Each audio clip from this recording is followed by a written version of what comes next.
Is this some kind of joke?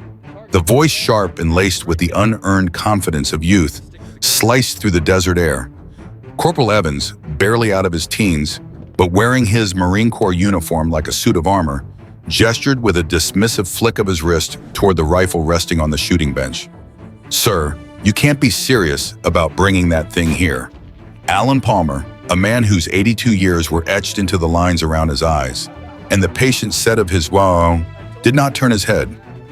His gaze remained fixed downrange where heat shimmered off the baked earth, distorting the distant targets into wavering specters. He sat on a simple stool, his posture relaxed, but rooted to the ground. The rifle in question was indeed a peculiar sight. Its custom-built chassis and stock were coated in a flat, non-reflective orange, the color of a construction sign or a child's toy. It looked completely absurd among the tactical blacks and earth tones that dominated the long-distance range, a splash of garish color in a world designed for shadows and concealment. The other Marines clustered near Evans couldn't contain themselves. A private first class, his face scattered with freckles that made him look even younger than his 19 years, let out a snort that he tried unsuccessfully to disguise as a cough. "Maybe the old man thinks he's hunting traffic cones," he muttered to his buddy, just loud enough for everyone within 20 feet to hear. The comment triggered a ripple of laughter through the small group. They were the cutting edge, the new generation of precision shooters trained on computerized ballistic calculators and rangefinders that could calculate windage and elevation with a touch of a button. To them, this elderly civilian with his bizarre orange weapon represented everything outdated and irrelevant, a relic that had somehow wandered onto their professional training ground. Evans felt emboldened by his audience. He took another step closer to Alan's shooting position, his shadow now completely covering the old man's workspace. The corporal's voice carried that particular tone of authority that young men adopt when they believe they hold all the cards in a confrontation. "Sir, I'm going to need you to pack up your gear and clear this firing line. This range is reserved for active duty personnel conducting advanced marksmanship training." That, he jabbed his finger toward the orange rifle without actually touching it, is both a visual distraction and a potential safety violation. "We have protocols here?" "Standards." His words hung in the air like an accusation, but Alan Palmer remained motionless. His hands rested calmly on his knees, his weathered fingers relaxed and still. The silence that emanated from him was not passive or fearful, it was something else entirely. A depth of composure that seemed to absorb the corporal's aggression and render it meaningless. The Mojave Desert Range stretched out before them, a vast expanse of carefully graded earth where the crack of rifle fire was as common as breathing. But in this small pocket of space, the absence of sound became oppressive, uncomfortable, wrong. The shooters at adjacent benches had noticed the confrontation. Conversations died mid-sentence as Marines turned to watch. Some were expressions of curiosity, others of secondhand embarrassment for the old man who was clearly about to be humiliated and ejected. Evans felt their attention like a physical pressure. He'd started this confrontation and now had to see it through to its conclusion. His voice rose, violating the range's unwritten rule of measured communication. "Did you hear me, old-timer? I said pack it up. What are you even doing out here? This isn't some weekend gun club where you can show off your hobby projects." He leaned down, dropping his voice to a stage whisper that still carried to every listening ear. "You probably got lost on your way to the Veterans Hall. Maybe forgot where you parked." His squad mates laughed again, more nervously this time. Something about the old man's absolute stillness was beginning to feel less like weakness and more like something they couldn't quite identify. The private with the freckles, riding the wave of his corporal's boldness, reached out and tapped the orange rifle stock with his index finger. "Dude, this feels like plastic. Did you seriously 3D print a rifle in your garage? What's next, a Nerf scope?" The moment his finger made contact with the weapon, something shifted in Alan Palmer's eyes, a flicker so brief that most of them missed it entirely. For just an instant, the patient elderly gaze disappeared, replaced by something ancient and hard as stone, like looking into the eyes of a man who had stared down death so many times they'd become old acquaintances. Then he blinked and it was gone, leaving only the gentle face of an old man sitting in the desert sun. But that fraction of a second had opened a doorway in his mind. The bright Mojave afternoon dissolved and he was somewhere else, somewhere dark and desperate. The air was thick with humidity and the acrid smell of burning cordite mixed with copper-scented blood. He was younger, so much younger, crouched in a canvas tent that provided almost no protection from the mortars that were walking their way steadily toward his position. The weight of another man pressed against his shoulder, a pilot whose leg he had splinted with rifle cleaning rods and paracord, whose fever was climbing with every passing hour. The voice came from his left, tight with pain and fear. "They've got our range dialed in, Al. If you don't make the shot, neither of us sees morning." The orange paint had been deliberate, calculated. In the dense jungle canopy where greens and browns blended into an impenetrable maze, he needed to be visible from the air. One shot to eliminate the enemy spotter. One chance for the rescue helicopter to find them in the vastness. The bright orange wasn't confidence. It was acceptance, a signal that worked equally well whether he succeeded or failed. Then the memory released him and he was back at the range, the desert heat replacing the jungle humidity, the smirking young faces replacing his wounded companion.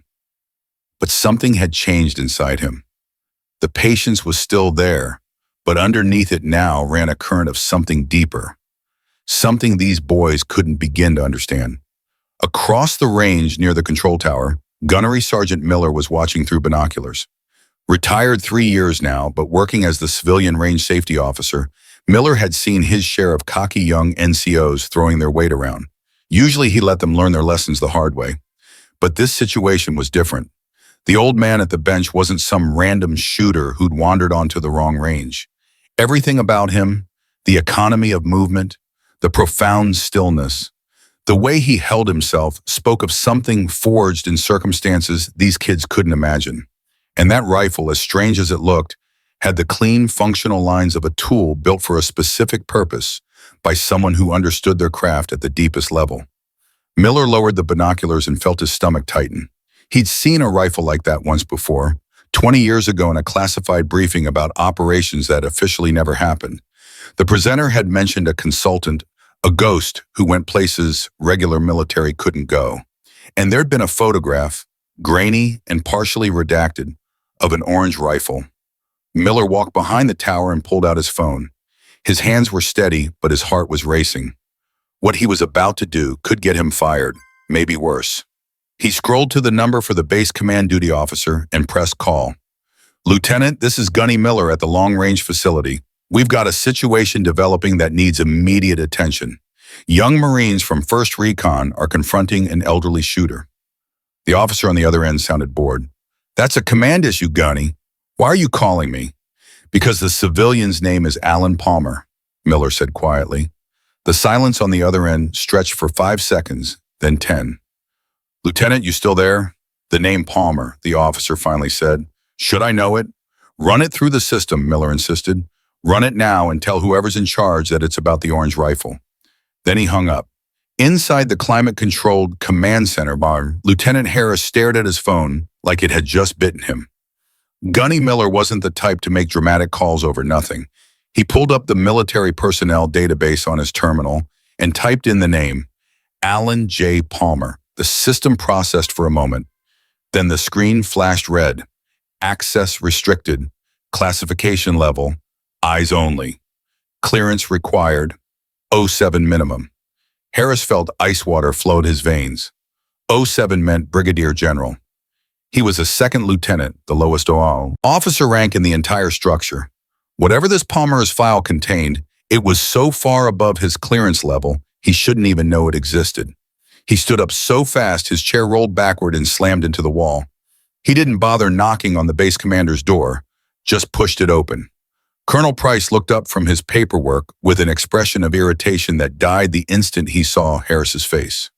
"Sir, you need to see this right now. We have a situation at the long-range facility. There's a civilian named Alan Palmer, and the system just locked me out with an 07 flag." The colonel's face went from annoyed to completely white in the span of a heartbeat. He came around his desk and looked at the lieutenant's phone screen. When he saw the red access warning, he didn't say a single word. He just grabbed the secure phone on his desk, the one with a direct line to the commanding general's office. The conversation lasted less than 30 seconds. When Colonel Price hung up, his expression was grim as death. Get the commander of 1st Recon on the line immediately. Tell him his Marines are about to face a reckoning. General Marcus is rolling to their location personally, and if his people have crossed the line, I think they have, careers are going to end today. Back at the range, Corporal Evans had reached his breaking point. The old man's silence had transformed from amusing to infuriating to genuinely insulting. A crowd had gathered at a respectful distance, other Marines pausing their training to watch the confrontation. Evans felt his authority, his very identity as a Marine NCO, being undermined by this ancient civilian who refused to acknowledge his power. That's it, he snapped, his voice cracking with frustration. I'm done being polite. You are creating a safety hazard and disrupting official military training. I'm ordering you to vacate this position immediately or I'll have you detained for trespassing. We can arrange a nice psychiatric evaluation too. Maybe you're confused. Maybe you don't remember how you got here.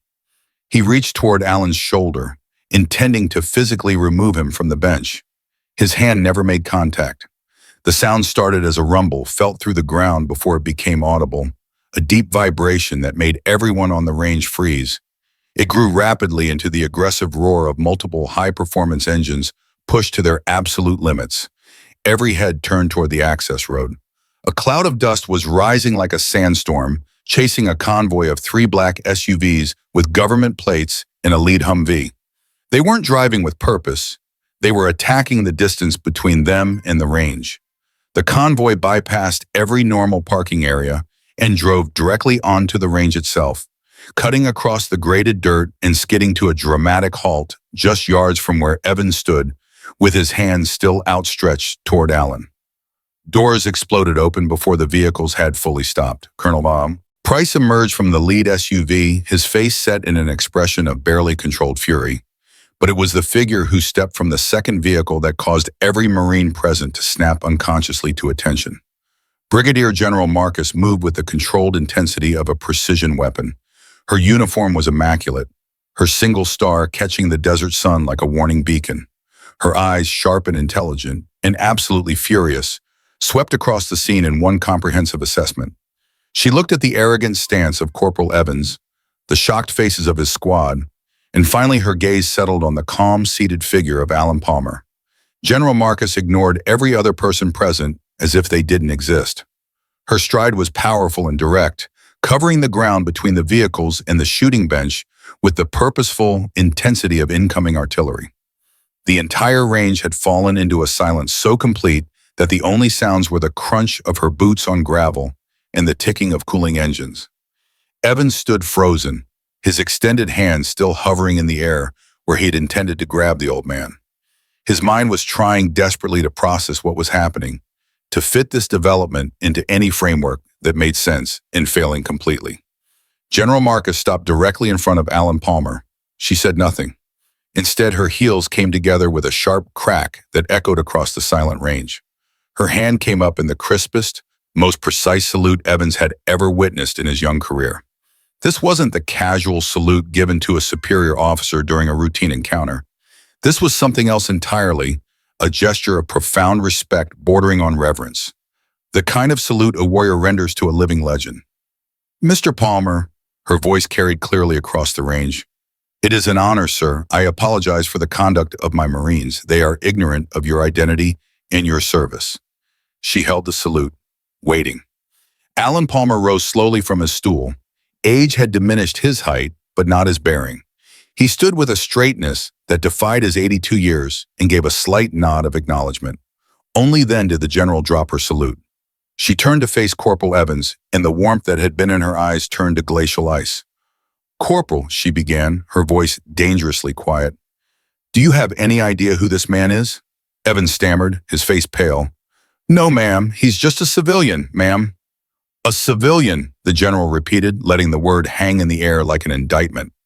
Corporal, you are standing in the presence of Alan Palmer, the man who holds the highest civilian decoration for valor this nation can bestow, a special consultant to DARPA for 3 decades. A man credited with 5 confirmed eliminations at ranges exceeding 2,500 meters. A record that stood for nearly 40 years, all accomplished with weapons he designed and built himself.